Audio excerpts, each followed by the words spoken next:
Hello and welcome to the 2025 Legislative Session Wrap-Up here in Studio 67 in Tallahassee, Florida. I'm Jeff Scala, Deputy Director of the Public Policy Team, and I am joined by Courtney Mooney and Jared Grigas, our Associate Directors here at FAC. We're going to provide a full legislative session wrap-up of the issues that we can say have concluded here in this legislative session, as of course we are still in legislative session and maybe for at least the foreseeable future. So we want to provide a high-level, conclusion, if you will, for the bills that did pass, some bills that didn't pass, and talk about some of the themes that we had this session. It, of course, was not your typical session, but we want to provide the highlights from this year. So just to start off, of course, every year we have usually a few thousand bills that get filed. It can fluctuate depending on whether the House has those individual House appropriations bills. They no longer have those, so we're just under 2,000 bills filed this year, which include the proposed committee bills during the legislative session. And this session, there were only 253 bills that passed, which is, I guess, a little light this year, Jeff. Very light. Yeah, we got a little bit of a late start. I know we'll get into that a little bit during the committee weeks. It, of course, being an election year, it's a little slower. So only 7.83% of the bills, and it was 253 bills that passed. But that didn't mean we weren't busy. We tagged almost 500 bills this session, including 50 preemptive bills or mandate bills. So the pub team, as we are called, we're certainly busy in all of our policy silos. And we're going to get into some of the themes this session. Obviously, in an election year, we get a late start. That committee week's been in December, in January, February, and lead up to the March session. It kind of started with the House Speaker identifying it was going to be a member-driven process.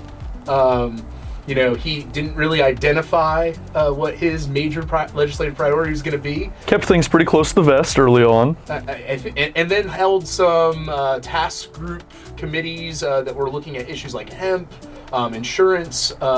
But then it was pretty clear on the Senate side, right, for Senate President Ben Albritton, what his priority was. And Jared, I know you spent quite a bit of time on the rural renaissance. That's right. And we'll get to that a little later in detail. But the rural renaissance, Senate President Ben Albritton made very clear from day one kind of what his legacy project was and what he wanted to see get across the finish line. So that became sort of a chess piece later on.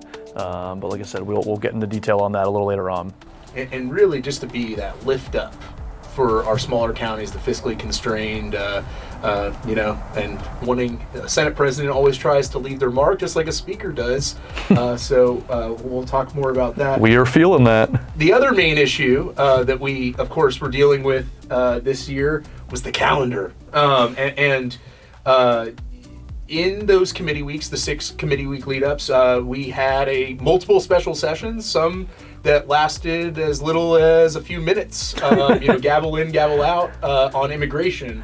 But what we did have was this comprehensive immigration reform that, for the counties that run their own jail, of course, have a unique responsibility to ensure that they're complying with the ICE detainers. And we've been watching this new council that's been formed on immigration, the Immigration Enforcement Task Force. So that's kind of overshadowed a lot of the buildup, right? We had our typical workshops and committee presentations in those committee weeks at the beginning, but usually by that point in the process, we're seeing bills already move through their first or second, committee within the process, and this kind of put them behind the 8 ball for a few weeks there, Jeff. Right, and we always typically have the log jam of bills that don't get filed yet, or the bill drafting, and it slows things down, so the wheels of the legislature aren't moving quite yet. So we had immigration out there, and then we had talks of tax relief, what did that look like if it was property tax. I know we're going to talk a lot about property tax, and a lot of the bills that were getting filed early, we had our own ad valorem bill tracker at one point that had 40 plus bills solely dealing with the exemptions or new changes, modifications on property tax. And then, of course, there was the national trend, right, on Doge, following President Trump and Elon Musk's lead. Everyone wanted to strike while the iron was hot there. And I don't think it's a new thing to think about government efficiency, right? We've had a government efficiency task force in the past. Some that, county commissioners have, participated on those committees. But this one was different with the executive orders coming from Governor DeSantis and really trying to look for, waste, fraud, and abuse. Waste, fraud, and abuse, but the vagueness of not knowing what they were really looking for. But always could tighten our belts and look at our budgets. I know our commissioners and staff do that each year when they go through a budget process to identify what is needed for the next budget year. So. Again, those are some of the highlights, as we went through the lead up to session. Now, obviously, while their attention was elsewhere during committee weeks and things were moving a little sluggishly, things did not stay slow for very long. Ultimately, the avalanche did come down kind of right before that 60-day countdown clock began, and we were forced to kind of juggle and prioritize, where their eyes were going, what they were targeting this session. And so from there, we kind of zeroed in on some of the priority bills that we were expecting to see. And we do that, each session we come up with our own top bill list. We look like mad scientists with everything on our whiteboard trying to say, is this going to be the top bill? What's going to be the priority? What's going to move? And some things that get filed ultimately never get heard. Some move through the process. Some we have to actively lobby. We rely on commissioners and staff to give us the information to figure it all out. We break it out by policy silo. I know our growth management one is... Yeah, it was huge this year. And on that, I think our top bill list was huge. It started off about 2 pages front and back and then slowly dwindled as things started to die. And ultimately, we get to the bills that take up the majority of our time, right? Each day at the Capitol, on our calls with county staff each week, trying to make sure that county priorities are protected, as we get out, right. Hopefully. Through session. And that was just another thing that we saw a ton this year. Even the bills that we had taken off our top bill list but were still alive, as things were dying, they were kind of coming re-alive. Zombies. In other Nothing is bills ever that really were, dead, Yeah, completely off of our plates, and then we were like, oh. By day 40, that's when they start getting creative, Watching for amendments. Yep. And committee bills pop out. Committee bills, strike-alls, bills that weren't even on our radar at one point, and then you get an amendment that somehow brings county issues back into the fray. Well, that brings us to kind of some of the top bills that we were following this session, particularly ones that did not make it across the finish line, fortunately, we might say, starting with a very familiar face, that is County Commissioner term limits. Sure. This is one we've seen for, I think, the better part of, a decade plus now, and, this was really about communicating that the process within the bill was just kind of fundamentally flawed, and I'll let Jeff kind of, speak to that a little more, but, this is one that we did see move throughout the House especially, and we were fortunate to have kind of the cavalry come up and support and voice their opposition to the process and speak to their kind of local story here. But Jeff, you want to expand on that a little bit? Sure. So that was House Joint Resolution 679, and it moved all the way off the House floor, which was one step further than it did the prior year. It got to the calendar, but never was heard. There was a lot of bipartisan opposition to this bill throughout the committee process. A lot of questions about, is 8 years the right number of years? Should it be 12? Should there be a statewide vote? Because what this bill was initially was an 8-year lifetime ban through a statewide vote, so that the voters in all 67 counties were going to be deciding for each county. So your counties that have term limits, including both 8 and 12, would be voting again. They'd be going back to the ballot, right? to impose their choices on the voters and the structure of government in the other counties that do not currently have term limits. So the House bill, of course, moved. It got rid of the lifetime ban. The Senate bill was only heard one time, and it limped out of that first committee in Senate Ethics and Elections. We almost had a 12-year amendment on that in that committee. But ultimately, it was not heard again in the Senate. The House went through some floor action where, we think we might have had enough opposition to prevent this from happening, but ultimately they cleared their threshold they need, that 60% threshold. So county commissioner term limits, and yes, you mentioned the cavalry, even the timing of things, right? They don't always know what our calendar looks like, and one day that the bill was heard in the House was our FAC Legislative Day, and the cavalry came. And I think we maybe had a dozen or so commissioners. Oh, we filled a room, yep. Talk about that bill. So we appreciate all of the effort across the state on keeping that bill under wraps again, for one more session. Thank you, Jeff. And one that fared similarly poorly this year was another kind of deja vu moment. That was the sovereign immunity package. Yeah. That's right. And the last time that we updated the sovereign immunity or the caps for claims bills in this issue area was 2011. And so it's been coming back every year that I've been at FAC, and probably before I've been at FAC. And this year it was about the caps, as it usually is, and raising those caps. The House was looking to go into the millions, which was a bit too extreme.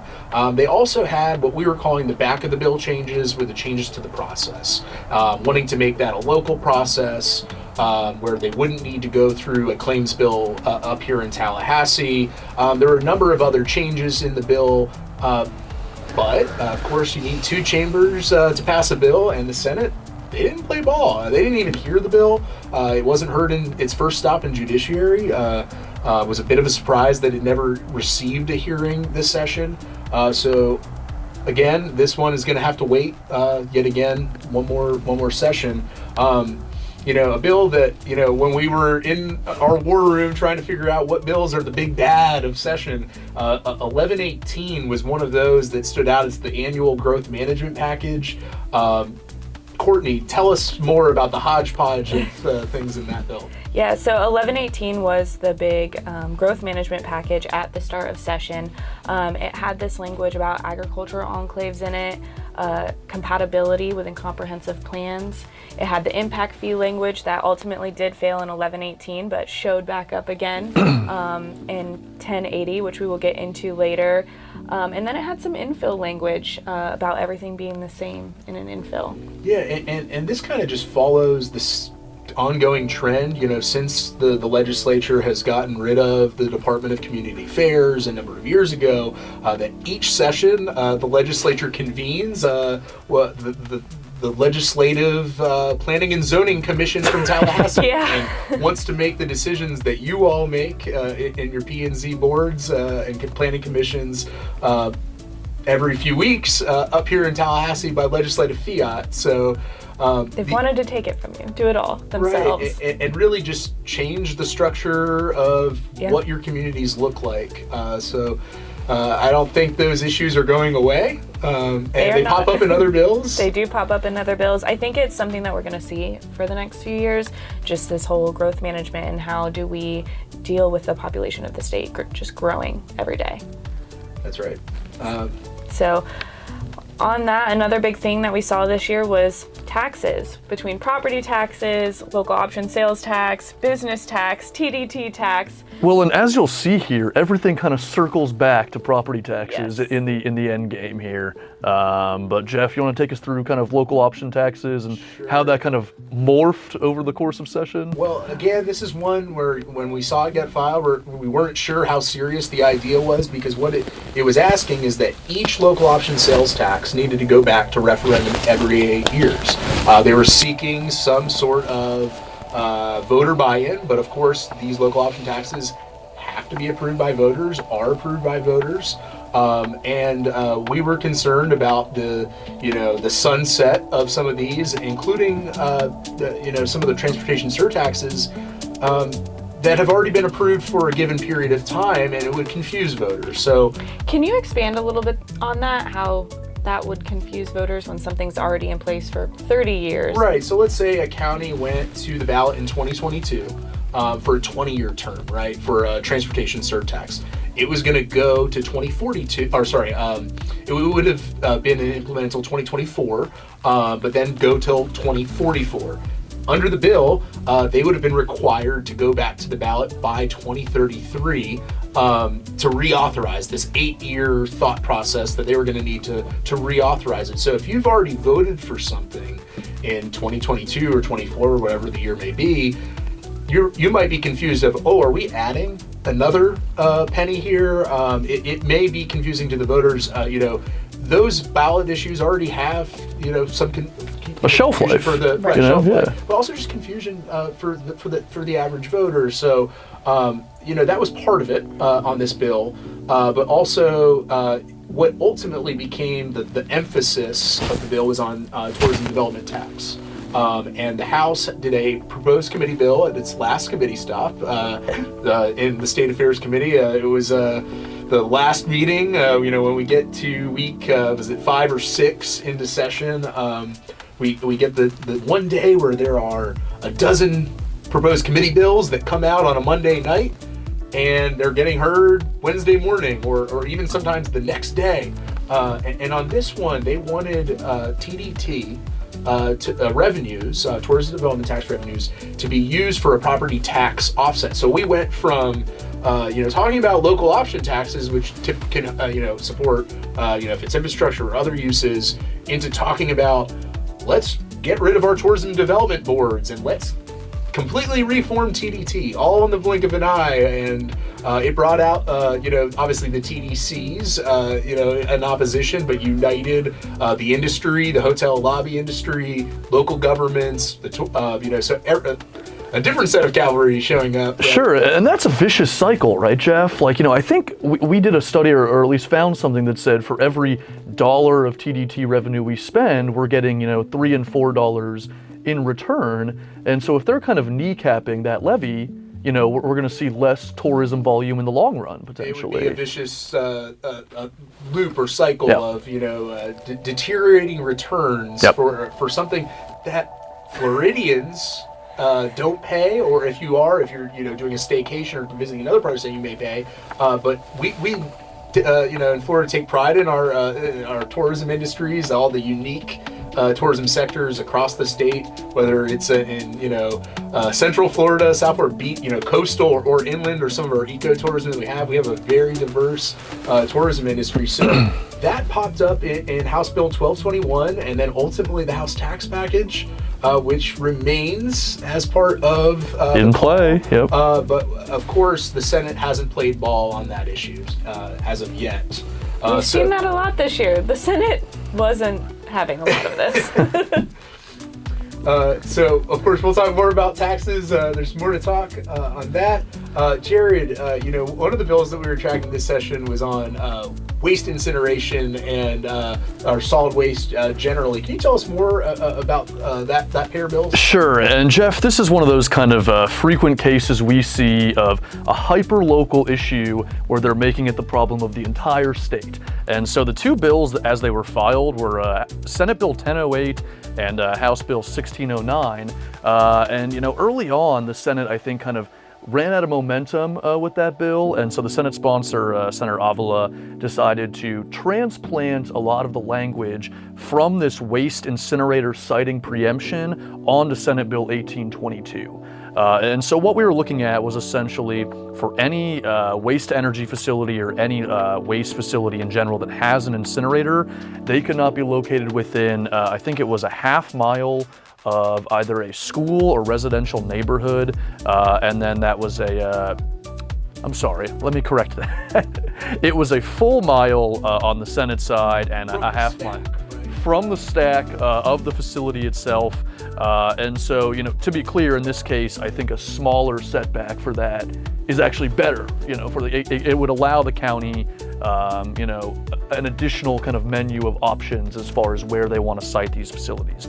At the very first stop, we were fortunate that the sponsor agreed to give us a grandfathering provision to kind of protect existing facilities, but just wanted to, clarify that down the road we didn't want to see any new facilities popping up within, X amount of, a certain distance of schools or residential neighborhoods. And like you said, this is a hyper-local issue. We don't necessarily know 20, 30 years down the road in planning. Sometimes there's residential encroachment of where these facilities might go. And that's something that we kind of tried to articulate, is that in a lot of these cases, particularly when we were speaking to the grandfathering provision, we're not growing toward them, they're growing toward us in a lot of these cases. And we want to be good partners in trying to prevent, them being a facility being sited close to a residential. Sure. We know there are cases that have happened recently that need to be considered in Right. trying to craft this. But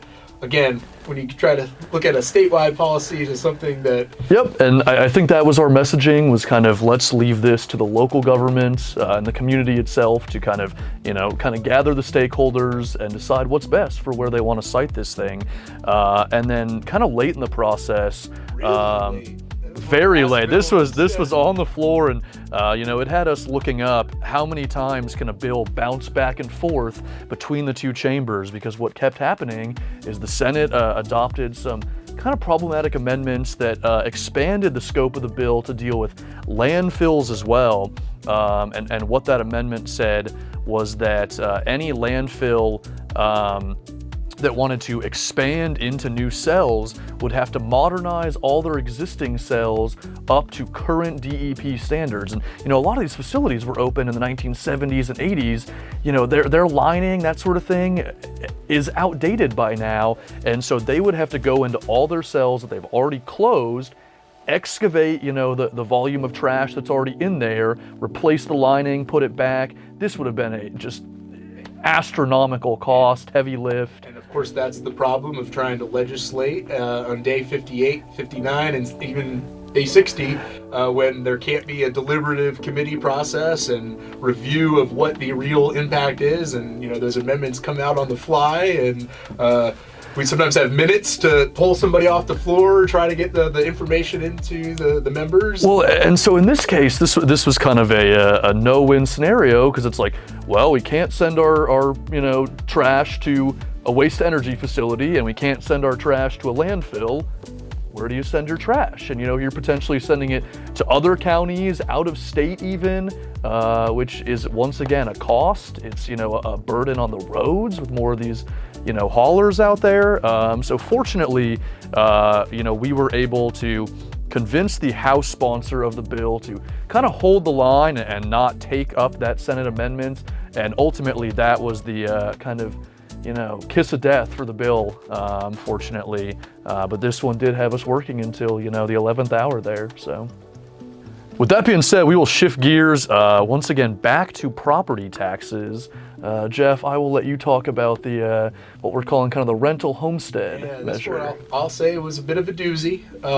When we put together this ad valorem chart of all of the bills filed this session dealing with property tax issues, this one was a bit of a head scratcher, because really what it was trying to do was create a new property tax benefit for rental property. We were calling it the rental homestead bill at one point, but what it said is that you get the same property tax benefits that homesteaders receive for your rental property. And it did not define what rental property we were talking about. So at first it could have included even multifamily. It wasn't just your second home, or you owned a second house for your child who goes to school, or your parents or grandparent. So it had and it didn't distinguish whether that was held by an LLC. The House bill even made very clear that it could have been held by an LLC. The local impact was well over $1 billion from creating this, and it would have been a bureaucratic nightmare, but both the House and Senate bills moved through multiple committees. We had to do the full court press, and thank you for all the help on those calls to action on the bill. The House, again, went through a DCS at the process to revisit an old idea that got voted down at the ballot about a dozen years ago about providing a first-time homebuyer homestead exemption, where there would be a 50% reduction on all property tax for first-time home buyers, which aren't just millennials or zennials who are buying their first home, but folks that are moving here from other states. So we were going to be providing a property tax benefit to out-of-staters moving in, where they would get a 50% property tax deduction, and then it would reduce by 20% each year until they were essentially grandfathered in. We have no idea how high that could have been measured, because the typical process for measuring those impacts, they didn't have enough time during session, because it popped up at around day 50. The revenue estimating conference didn't have time to really tell us what the impact is.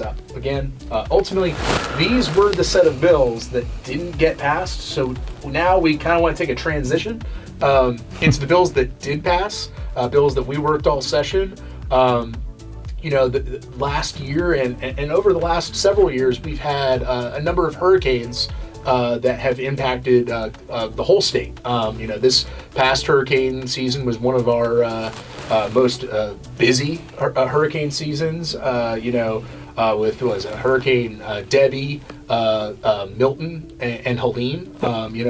This past year, I think all 67, or if not maybe 66 counties were under a state of emergency or emergency declaration by FEMA at some point. And I think those storms did kind of expose some chinks in the armor as far as our state's, response infrastructure. And that's part of, the process. Each few years we have a hurricane response and emergency management package that gets developed to make us, which we are, the gold standard of emergency response. But, that coordination from the state to the county emergency management directors is second to none. That's why Florida's even involved on the national, stage in planning the future of FEMA right now. But what we did get was another package this year, Senate Bill 180, on emergency management, and it had a number of provisions to alleviate the concerns that were heard by some of the representatives and senators about getting folks back on their feet, getting them back in their homes, making sure that they didn't have any permitting challenges. But in some cases, it did go too far, and we'll get into that. It did have modifications on what needed to be on the website. A lot to do with the municipal level. A lot of counties do a great job. Most counties do a great job of responding to the needs of their citizens. But there were some communities in the state where their citizens weren't getting the information that they needed from their level of government, whether that was at the municipal or county level or mixed messages. So they had a number of requirements for website. They wanted additional training requirements from the Department of Emergency Management, but the provision that we were most concerned about dealt with the preemption language on post-storm recovery. And there was this term, and it's a term that's popped up in previous emergency management bills. That's something that we see from year over year. When some language gets in a bill, we will see it again. It becomes popular, and that language was more restrictive or burdensome. And what we're talking about here are that your land development regulations cannot be more restrictive or burdensome. And I will let the lawyers and our counsel determine what that may or may not mean. But they provided this language that would be no construction or reconstruction moratoriums, or this your land development regulations, and it was retroactive. So going back to August of last year, it would make your ordinances void ab initio for any land development change you have. So that can be a myriad of things. There's a lot of unintended consequences on that. It was something that Senate Bill 180 did not have in the bill when it passed the first time, and then went over to the House. The House put the amendment on, sent it back, and ultimately was included. The Senate's initial approach was to have a study by OPAGA to see what things local governments are putting in place post-storm. And ultimately, you want your community to be the most resilient it can be. Those are the reasons why that we put some of those regulations. But the development community, not wanting to deal with some of the other side, took this as an opportunity potentially. This bill has been passed by the legislature, but has not gone to the governor's desk as of this recording. So we will see what happens on that bill. So while the bill had several of these preemptive measures in it, it also had a stormwater provision that we had seen in a standalone bill. Jared, can you tell us more about that one? Yeah, happy to. So like Jeff said, this came from Senate Bill 810 by Senator Burgess. Never had a House companion, so I think early on even he knew that he was going to have to rehome the language from that one. And as filed, it was a lot more fearsome than kind of how it ended up as once we tweaked it a couple times. But as filed, the bill would have required all stormwater operators to inspect all known works within their service area. And one of the things that I think we were trying to articulate is there's already a process for this within the MS4 permit requirements, typically inspected on a 5 to 10 year interval. And so dropping down that routine inspection requirement to an annual basis would have been a pretty heavy lift and potentially an astronomical cost for some of our county stormwater operators here. Once the language did get kind of transplanted into the emergency management package here, Senator Burgess was kind of open to making some changes to that language, he was somewhat. This was a personal issue for him. Sure, a lot of local flooding, and his district and his neighborhood even, had some pretty serious flooding, and so I think he was looking to make sure that our critical infrastructure in this space, was as scrutinized as possible, making sure that, the integrity of it was, not up for debate kind of. And what we kind of landed on was, rather than an annual inspection requirement, we would kick it over to DEP to essentially coordinate with the local governments, with the water management districts that are, active in this stormwater management space. And we would do an inventory every year of that critical infrastructure, just kind of the most highest priority stuff that, if it were to break, if it has historical flooding, incidents, that would be included within the inventory report. And then it would be up to DEP how often we're required to actually inspect it from there, as opposed to just kind of a blanket statement of an annual inspection of all known works, which again, in some cases would have been 40,000 plus structures in certain counties. So I think we're comfortable with how that one landed, but we were sweating that one for a little bit. The policy goal was met, but also considering the financial just keeping it pragmatic. Right, and so in Senate Bill 180, we've compiled all the different county impacts, which include some additional post-storm permitting plan requirements and restrictions on permit fees. So be sure to look at, shameless plug for our final report, that will have all of the information for all of the bills that have passed this session, including Senate Bill 180. Moving on to a similarly numbered bill, 1080, which became one of these new growth management packages. Courtney, could you tell us a little bit more about where that one finished up as it passed? Yeah, so 1080 was a bill that wasn't moving very much in the beginning, and then it did end up going through both chambers. The bill themes for this one, there's development permit orders, fees for enforcement of the Florida Building Code, impact fees, and comprehensive plan amendments. With the development and permit orders, this established that a local government on their websites must lay out what's needed for an application for zoning and rezoning, subdivision approval, and then it had those timelines in there where we have to say that we got it in 5 days, and then after 30 days we need to say if it complies or doesn't comply, and then there's further timelines that if there is If it doesn't need to go through a quasi-judicial hearing, we have to pass it within 120 days, and if it does need to go through a quasi-judicial hearing, we must pass it within 180 days. For the fees for enforcement of the Florida Building Code, this now allows us to use those fees to finalize and obtain building permits. And then for impact fees, do you want to explain how your impact fee bill ended up in my growth management bill, Jeff? Right, so I think the impact fee bill language is maybe on 8 or 9 bills this year. Yeah, it hopped around a lot. And it's dealing, with the extraordinary circumstances language that was put into statute a number of years ago, in trying to cap, and it's really an artificial cap on how much you can raise an impact fee. You already have to do a needs study of where the impact is for new development. But this language, there was this, to go over the 50% cap in statute, you have to meet certain extraordinary circumstances shown in that needs study. And it had been a 2/3 majority vote.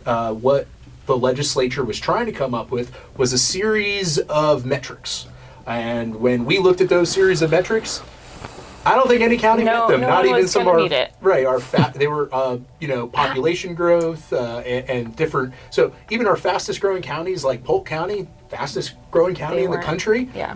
Well, it was population growth over expectation. So it's like you could be growing 50%, but if you were expected to grow 50%. 50%, and then 25% past what our state experts at the University of Florida Beaver said, and they don't normally miss by more than a couple percentage points. To say that they were way off was a bit of a stretch. So the criteria ultimately were removed from the bill, and what was ultimately included in 1080 was language that said you have to have a unanimous vote to go beyond the 50%. So we're going to see how that plays out, at least here in the interim period.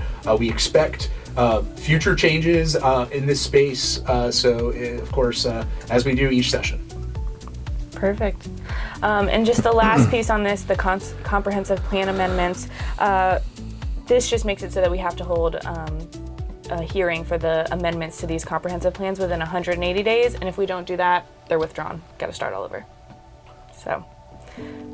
All right. Well, the last few years we've had a legislative concept and a bill that got vetoed last year on ag worker housing.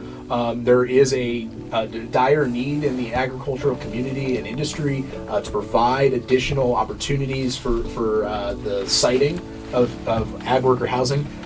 That provision this year was put in SB 700, the ag farm package. Jared, do you want to tell us more? Because I know that bill's it's got a few different preemptions, some language we did like, some language we don't like. So if you can tell us more about it. Yeah, happy to, Jeff. And this bill, the farm bill or the DAX package, whatever you want to call it, was really just an all-you-can-eat buffet. I mean, they had a little of everything in here this year. Notable for us was that agricultural housing siting preemption. That was something that we saw in a standalone bill last year. It actually passed the legislature, but ultimately got vetoed by the governor. And so this was an attempt to kind of bring that back with a couple minor tweaks that they thought, might give it a little more momentum to, kind of finally get across the finish line here. What it essentially did was preempt us from regulating the installation or construction of these ag housing facilities. And kind of in lieu of local regulation, they did add minimum state standards as far as sanitation, as far as, landscaping, whether that's setback and buffer requirements. Maybe those figures weren't quite where we wanted them to be, but, and the facilities still need to follow the federal requirements or Department of Health requirements. So sure, H2A visa, health requirements, DOH. So, this was at least putting a floor on, what these facilities have to do to, maintain or stay operational. And then one of the other key pieces here, one of the kind of safeguards was, if they stop bona fide agricultural production for, I think, 365 days, that facility is no longer eligible to stay open. And the local government would kind of have clearance to, go in and shut them down following a brief notice period. So, but then it also picked up or started with this fluoride or additive chemicals preemption. Yep, and they didn't mention fluoride by name, but I think everyone who read the language was pretty clear where they stood and what they were trying to get at. That's something that our communities have already started to work, kind of walk back, right, over the last few months. But again, there's a lot of other pieces in this bill. And I think I saw that we had about a dozen or so counties that do still fluoridate their public drinking water, as well as a handful of municipal drinking water supplies throughout the state. So I guess the message here is brush your teeth, because sooner rather than later there will no longer be fluoride in the water. There was also an EV charger provision within this bill that was kind of building off some changes they had made the last couple of years. This was essentially after DAX adopted some rules regarding their siting of the charging stations. This was saying that local governments are preempted from following anything but those DAX rules when permitting those charging stations. So again, kind of building off an existing preemption. And then one of the kind of strange ones was there was a preemption on regulating facilities for agricultural education on land zoned as ag. And what we understand this to apply to is organizations like 4-H and Future Farmers of America, FFA, Future Farmers of America. They typically have these facilities that might have livestock or equipment. A barn somewhere. And so this would preempt us from regulating, the storage of any of the equipment or animals within those facilities. Again, I don't know quite how large the footprint is on that one. I imagine that's pretty narrow, but just one last thing there. It's not on the slide deck here, but there was also a provision dealing with kind of the ongoing friction between IOUs and solar farms and legacy agricultural lands and private property rights. And so how it started out was kind of they were seeking to give us the ability to review through a process that mirrored the PSC process. And ultimately, we are not the type of folks that have the expertise that the PSC does as it relates to energy and those types of review. And having spoke to committee staff on this issue, they said that, along those lines, there are maybe half a dozen people in the entire state that are quote unquote qualified to, make these kind of judgments on whether a siting for, a new solar farm is suitable, on that agricultural parcel. And so that ultimately did not make it into the final bill. What they did keep was essentially a provision allowing DAX to come in through kind of like, I think this goes hand in hand with the Rural and Family Lands program, was DAX had the right to come in and anytime, an IOU was acquiring or selling land that they were intending to use for a solar farm, DAX had the right to buy the development rights for that property. As a mechanism to prevent the proliferation or the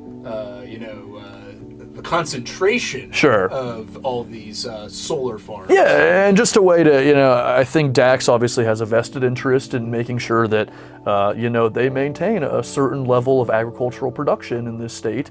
And if they're losing a lot of these legacy lands, I think that spells trouble. And so this was kind of an attempt to strike a better balance with what we've seen from the status quo post-2021 when local governments were preempted on siting these solar facilities. So maybe not quite the fix we were looking for, but it goes back to, you all, the commissioners and staff, make plan for the future, and if something doesn't quite match their comprehensive plan, or they're trying to better understand what that looks like, they want to say in what the community character looks like, which I think is a perfect segue to our next bill, on the Live Local Act. It's Part 3 here. When that passed a few years ago under previous President Pasadoma's first term, we knew this was going to be a living, breathing process, and each year the legislature has delivered on passing a new version or new changes to Live Local. Courtney, can you walk us through how, I know the House had a lot of preemption, the Senate not as much, but where did we land? Yeah, so when this bill first started out, the Senate bill was more so a clarification bill. It didn't have a ton of changes in it. The House bill, on the other hand, had everything but the kitchen sink. It had numerous preemptions. It had a cause of action. It was changing the definition of persons at one point so developers could sue local government. Where we ended off at is the high-level overview of things that you guys are seeing here on the slide deck. And I'm just going to walk through some of them. Once again, you can find all in-depth information on these. This was a huge bill. It started off as almost 70 pages. We're down to about 30. So more in-depth on those can be found in our final report. But some of the biggest provisions that gave us a lot of heartburn that we did work through, the first one being the expansion of a planned unit development and affordable housing units being able to go now in those. One of the huge issues here is that these are contracts that have been around for up to, I mean, I don't know how long, 50, 30 years. Sure. So those developers will now be able to dig back in and say, well, now I also want the same rights that people are getting for affordable housing. I want more added on. Another huge one was that we're now capping the amount of non-residential space that can be used in these mixed unit developments. We also clarified that the height and the density and the floor area ratio has to be set back to July 1 of 2023. So any local government that has made any ordinances past then, you guys are getting booted back.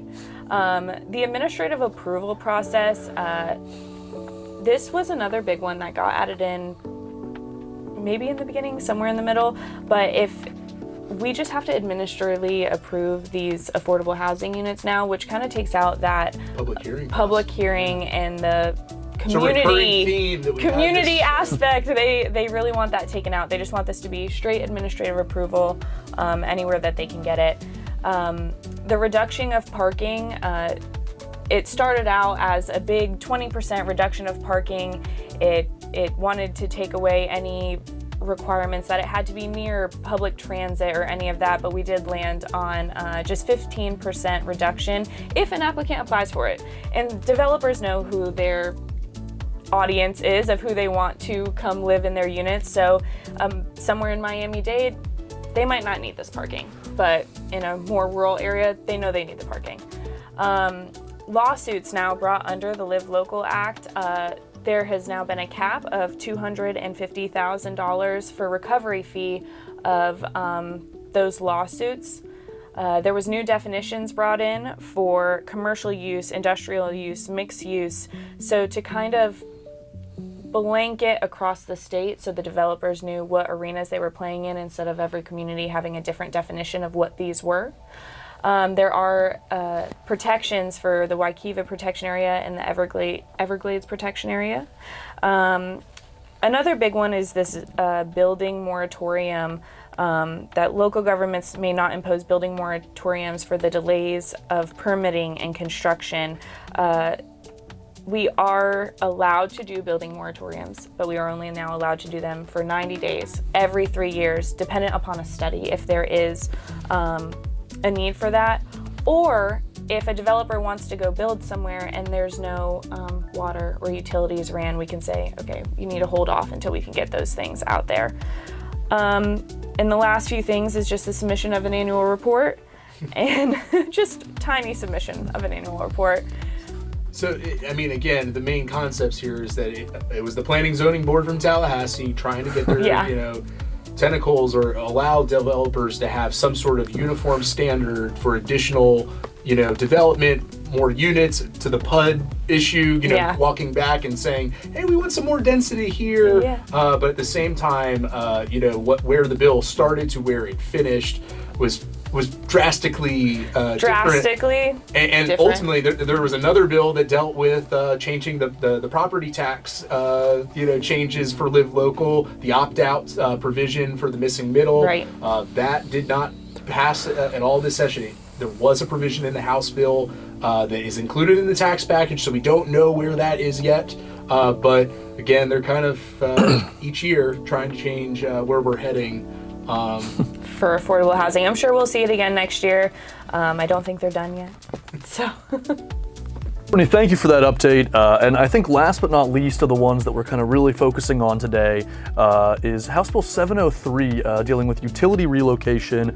We saw kind of early on in session, they had a panel workshop speak to one of the committees about this issue and dealing with kind of rights of way at the county level. And, you know, this is one that we kind of threw our rookie, Peter Abello, into the fire on very early on.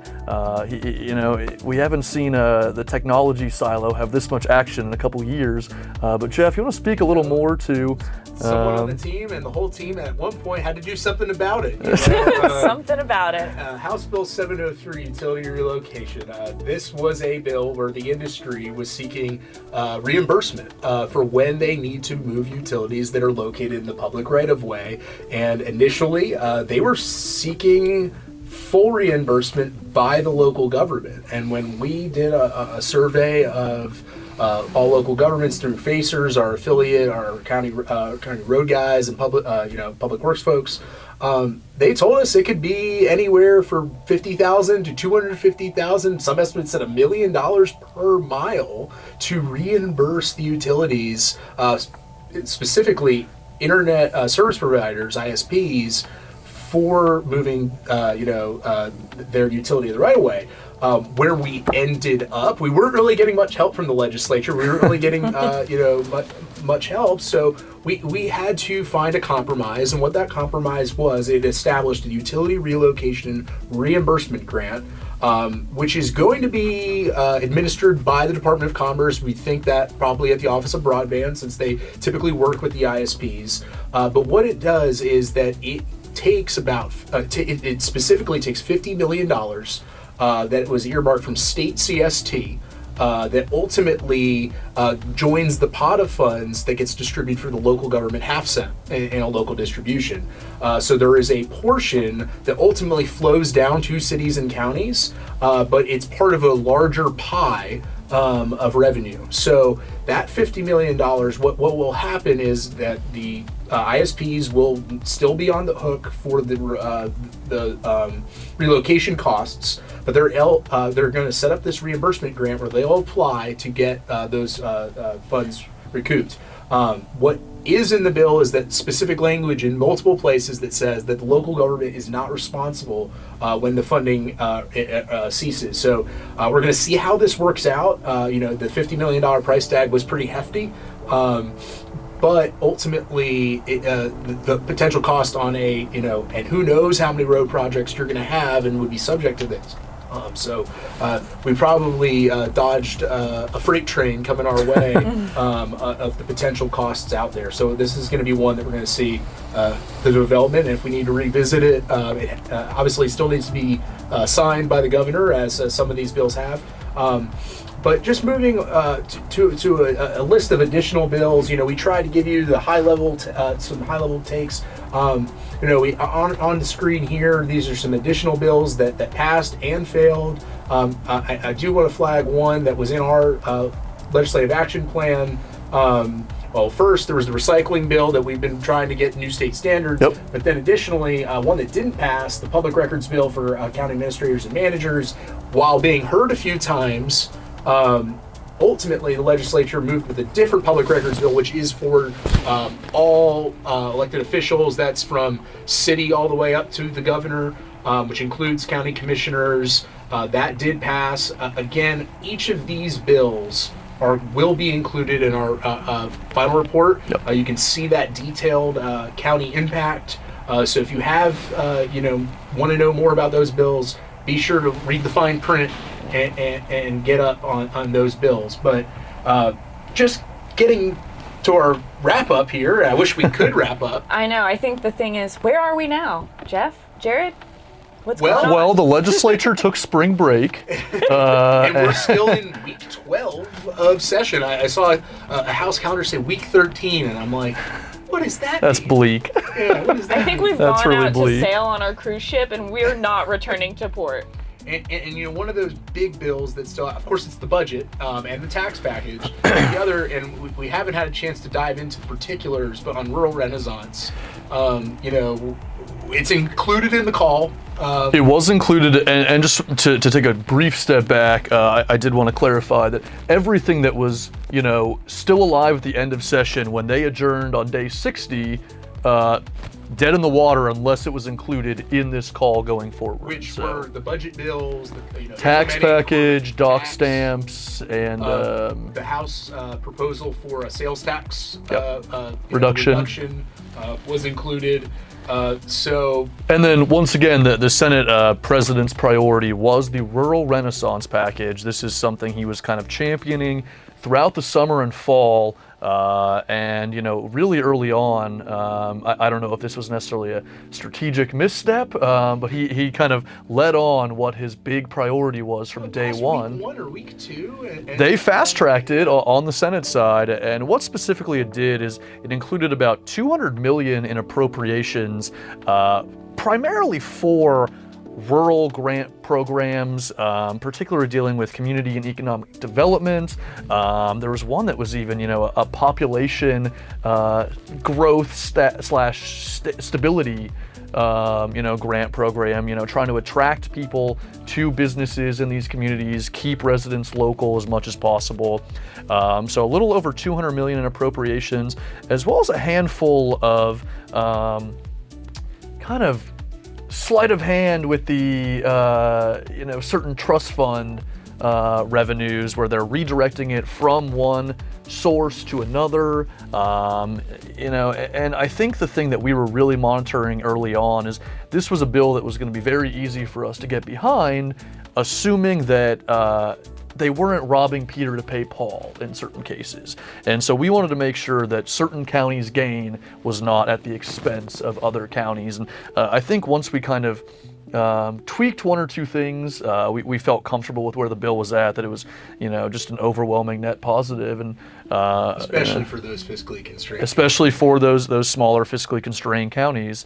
But ultimately what we saw was, you know, the House saw an opportunity and kind of turned this into a bargaining chip, and they slapped a couple speaker priorities onto the rural renaissance package. And at one point they split it up into 3 bills. They did split it into 3 bills, and so what kind of remained at the end were kind of the bigger economic development portions of that rural renaissance package, as well as about an additional 400 pages dealing with a freeze on community redevelopment agencies, as well as a just comprehensive deregulation effort of a lot of local, not local, but a lot of professional licensing boards, as far as licensing and continuing education requirements.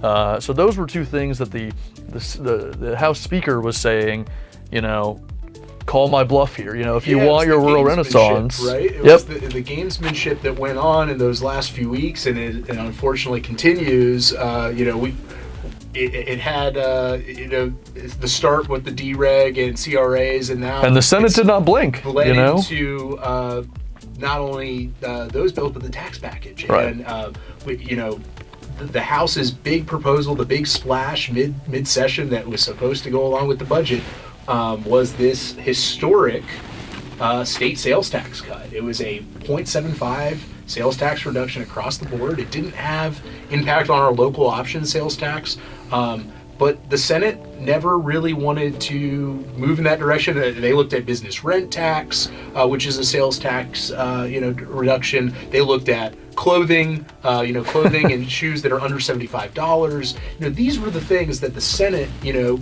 considered, along with your typical sales tax holidays. You know, the Senate on property tax said, hey, why don't we study it? Because ultimately, anything that goes to the voters, which would, you know, any proposal needs to go to the voters, would go in 2026, which is where we are right now, right?